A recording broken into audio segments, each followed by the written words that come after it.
Bienvenidos a la segunda sesión de Sistemas Jurídicos Contemporáneos. En este caso, hablaremos acerca de los sistemas jurídicos romanistas del derecho. Son muchas y variadas las diferentes denominaciones que recibe la familia jurídica objeto de este estudio. Hay un sector doctrinal, de Cruz, que la denomina como Civil Law y una contraposición al Common Law, y otro sector la denomina Sistema Continental, por contraposición a sí mismo, al sistema insular representado en el continente europeo por el Reino Unido de Gran Bretaña e Irlanda del Norte. Otra denominación sería romano canónico. También se le denomina grupo francés, denominación utilizada por René David, y sistema romanístico, que es empleada fundamentalmente por los italianos romano-cristianos, que muestra la filiación genética romana y la inspiración cristiana que caracteriza a este grupo de derechos. Sistema neorrománico como la denominación más actual, o simplemente romano-germánico como determinamos denominarlo nosotros. Cualquiera de las denominaciones mencionadas obviamente es válida, solo habría que atender a los elementos que le caracterizan para elegir una u otra. Como característica esencial de este grupo o familia jurídica, tenemos que la unidad de este grupo de derechos son la comunidad ideológica, sobre la que se apoyan y que se intentan llevar a la realidad el común origen de tales derechos, fundados en el derecho romano.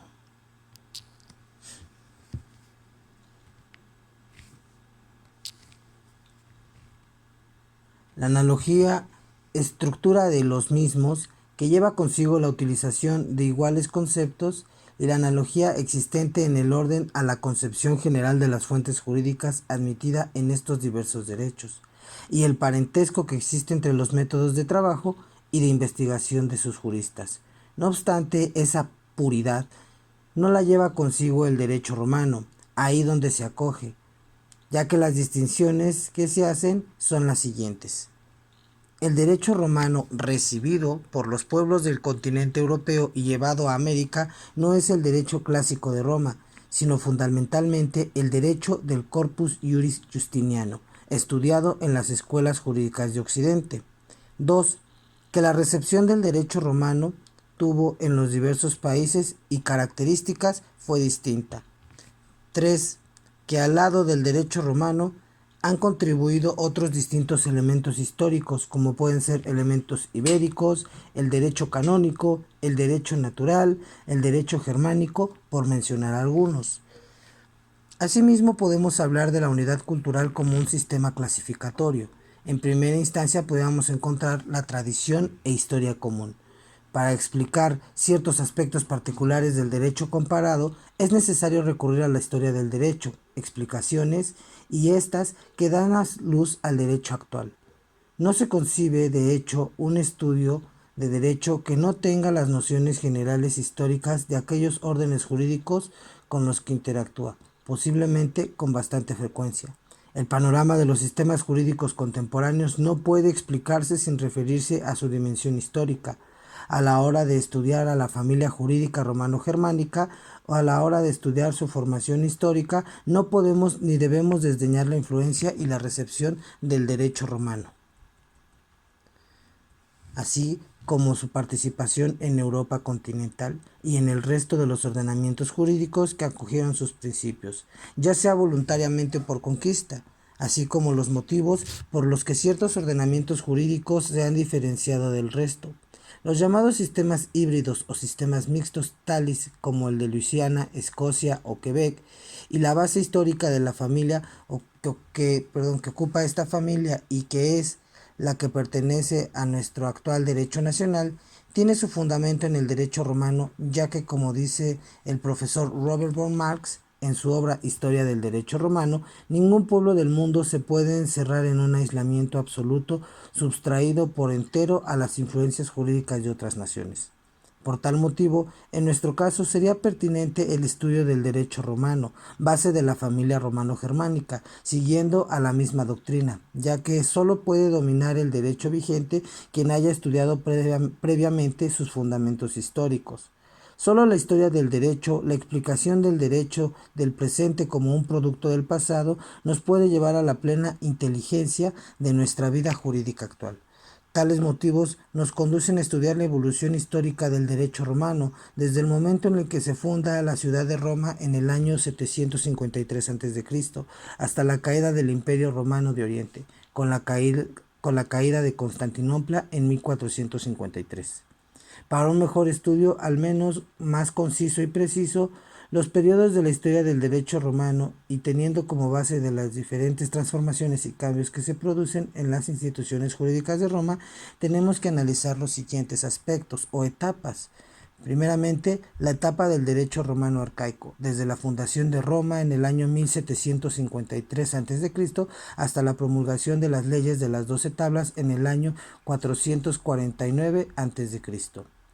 La segunda etapa del derecho romano preclásico, que data desde la promulgación de las leyes de las 12 tablas hasta el final de la República en el año 27 a.C. La tercera etapa del derecho romano o romano clásico, que da desde el final de la República hasta el imperio de Alejandro el Severo en el año de 235 después de Cristo. La cuarta etapa del derecho romano postclásico, que data desde la muerte de Alejandro el Severo hasta que sube al trono el emperador Justiniano en el año 527. Y por último, una quinta etapa del derecho romano o derecho justiniano, que data desde el año 527 hasta el 565, que fue el tiempo que duró el imperio justiniano. En la primera de las etapas mencionadas, la etapa arcaica, destacamos una serie de hitos y cisuras que hacen determinantes las características de la familia romano-germánica. El derecho que en aquella época se desarrolló fue a través de la ley de las 12 tablas, un derecho eminentemente primitivo, como una compilación del derecho consuetudinario en vigor de esa época. Uno de los primeros fines u objetos de las 12 tablas era establecer con precisión los procedimientos, así como la organización de la familia romana: familia, herencia, tutela y curatela, propiedad, posesión y obligaciones, delitos, derecho público y finalmente derecho sagrado. Con la Segunda Guerra Púnica tenemos que, siguiendo a Mario Lozano, el poder romano se extiende desde el Lacio hasta el territorio más importante del mundo antiguo. El derecho primitivo sintetiza la ley de las 12 tablas elaborada por los pontífices a través de los más o usos y costumbres, actividad jurídica confiada a los pontífices, los cuales tenían el conocimiento técnico que permitía la expansión económica de la sociedad y que muestra un adecuado para la sociedad que se estaba trasladando a su centro de gravedad económico y de la agricultura al comercio.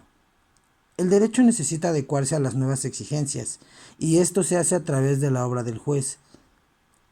El pretor romano comienza a proyectar ese florecimiento de la jurisprudencia clásica que tiene su máximo esplendor en el siglo I al III después de Cristo. En la etapa preclásica, la sociedad romana sufre una profunda transformación en diferentes ámbitos, plasmadas en crisis de distintas índoles, tales como la económica, social y política, fundamentalmente culminando con la caída del sistema republicano. La política exterior de Roma, por otra parte, se coloca en su máximo esplendor y se convierte en la primera potencia del Mediterráneo y de todo el mundo conocido en la época. Quizás este éxito radical tuvo su influencia en la crisis interna. Lo cierto es que ambos factores fueron determinantes para una profunda transformación en el campo del derecho, el cual tuvo que evolucionar y adaptarse a los nuevos acontecimientos, a los nuevos cambios, y no obstante, la costumbre siguió siendo fuente formal del derecho, aunque su campo de acción fue cada vez más reducido conforme aumentaba la actividad legislativa y la normativa. La aparición de la ley de las 12 tablas, con la cual finaliza el periodo anterior, constituyó el punto de partida de la evolución de la legislación romana en esta etapa. En este sentido, tenemos que la legislación, aun cuando aumentó su importancia, rápidamente se advirtió su influencia. Como decimos, la sociedad evolucionaba a pasos agigantados y se necesita adaptar sus fuentes, la ley, a las nuevas circunstancias. Eso llevó a cabo a través de la interpretación, que consistió en la labor de ensanchamiento y actualización de los preceptos contenidos en la mencionada legislación, con el fin de poner el derecho privado acorde a las nuevas necesidades. En la etapa del derecho romano clásico, los pontífices, como dijimos, dejan de tener el monopolio jurídico. Son los laicos los que la detentan. En esta época la actividad jurídica se va estableciendo paulatinamente a través de una nueva fuente del derecho, que son las decisiones judiciales, emitidas por los mencionados jueces o pretores romanos. No obstante, la importancia de esta jurisprudencia que se va emitiendo a través de la labor de los jueces, así como el derecho romano, se va generando por sí mismo con una mínima intervención estatal representada por las leyes. El derecho trata de desarrollarse en cualquier dirección para adaptarse a situaciones nuevas, a nuevas necesidades que demanda la sociedad. El error, porque no todo fueron grandes logros y éxitos, lo constituyó la aparición de un derecho romano difuso y disipado. Dado el elevado número de juicios que no llevaban precisamente a criterios exhaustivos de analogía, o sea, en casos parecidos o análogos se dictaban sentencias totalmente diferentes, y no se creaba un cuerpo jurisprudencial de criterios análogos que diera credibilidad a esa evolución del derecho romano. En la etapa del derecho romano posclásico, tenemos que después de la muerte de Alejandro el Severo en el año de 235, las migraciones bárbaras violan los confines romanos en el entorno al Danubio y al Rin. Paralelamente hay un aumento del poder persa y el centro de gravedad del Imperio Romano en Occidente se va extrapolando hacia Oriente. Destacamos, a grosso modo, que en este periodo o época que la carencia de publicidad en las constituciones dictadas por los emperadores y la falta de coordinación entre las normas nuevas y las anteriores, entre otras razones, fue lo que provocó una incertidumbre sobre el derecho vigente y una anarquía jurídica. De esta manera nacen los códigos gregoriano y hermogeniano, y por supuesto, derivados de estos, el código teodosiano y la primera codificación oficial promulgada por Teodorosio II en el año 426. Estos códigos enunciados son conocidos como las codificaciones prejustinianas. La etapa del derecho romano justiniano significa que ante un caos más o menos visible, se procura una sistematización de criterios que se simboliza en la codificación del derecho romano realizada en Bizancio por el emperador Justiniano. Antes de la mencionada codificación, teníamos que la adaptación del derecho a nuevas realidades realizadas acríticamente supuso la adopción de disposiciones antitéticas. Se produjo un desequilibrio jurídico que provocaba un déficit en la organización jurídica y el legislador estaba obligado a establecer el equilibrio, y es ahí donde aparece la figura del emperador Justiniano, que viene desde el inicio de su reinado a proyectar la sistematización. Justiniano, en el año de 1528, ordenó una publicación que fuera un texto legislativo unitario que reflejase la realidad jurídica del momento y que al mismo tiempo fuera un texto en continua adaptación. Esta idea se corporizó en la codificación de Justiniano a través de 4 obras: el Código, Digesto, Instituciones y Novelas. Finalmente, para acentuar el tema del derecho romano, vamos a realizar la actividad de esta semana, que consiste en un ensayo sobre la naturaleza y evolución del sistema romano-germánico, la cual te permitirá reconocer los elementos de este tipo de sistemas jurídicos. Para su elaboración, utiliza el material proporcionado en el área de material de consulta y toma en cuenta que para que la actividad se considere completa es necesario cumplir con los siguientes requisitos.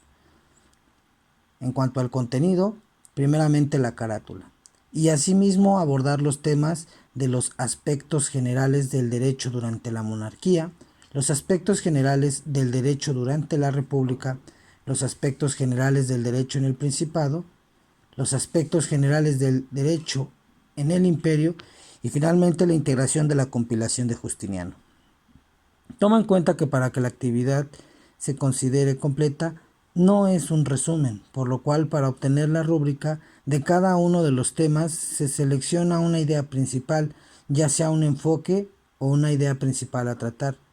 Se deberá transcribir una pequeña parte del texto que analizarás para introducirnos en el tema que pretendes realizar y desarrollarás con tus propias palabras la importancia de dicha idea que tiene la misma sobre el tema a tratar.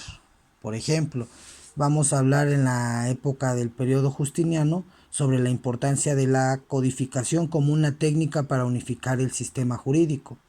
Y transcribimos el texto que menciona que Justiniano tiene la idea de unificar todo el aparato legislativo a través de un código.